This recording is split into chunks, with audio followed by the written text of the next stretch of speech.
Hello mga kachika, for today's video ay so ayan nakikita nyo naman kumakain na naman ako pang ano na yan, pang dinner na yan mga kachika. So ayan, pang tanghalian ko sana yan kanina mga kachika kaso hindi ako kumain kasi nga sobrang sakit ng ulo ko talaga. So ayan, hindi ko na naharap tsaka namalansya kasi ako ng mga abaya. So ayan kasi may pasok na naman bukas. So ayun. Oh, sabi ko mamayang gabi na lang, sabi kong ganun. So ayan, nagluto naman ako ng burger, yun yung dinner din nila, sa akin kanin. Pero nagluto pa rin ako ng burger kasi dadalhin ko sa taas sa kwarto ko. Baka mamaya magutom ako kasi konti lang tong kanin mga kachika, no. So ayan, sakit na lalamunan ko kaya inom ako ng inom. At so ayan mga kachika, tapos na ako kumain, uminom na rin ako ng gamot para ano yung sakit ng ulo ko. At yan mga kachika, tapos na rin akong naglinis. Di ba ganun kabilis?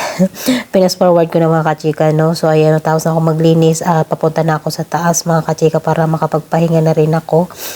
So, ayan. At syempre, pakyat na ako mga kachika. Ang hawak ko yung pagkain kong burger.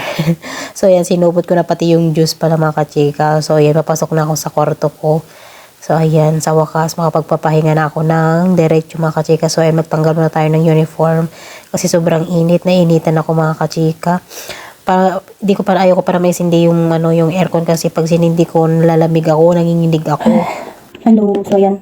Dito na ako sa kwarto ko mga kachika. Kaya dito ako. So yung juice ko natapon, no? Sayang. Ito na lang natira. Hindi ko alam di pala nakasarado mabuti mga kachika. Hindi ko nakasarado, sayang. So yan, may burger. Tsaka may patatas. Nakalimutan ko din ng ketchup.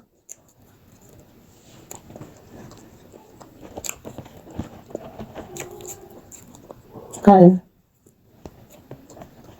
Ang dami pa naman na itong juice na tapon.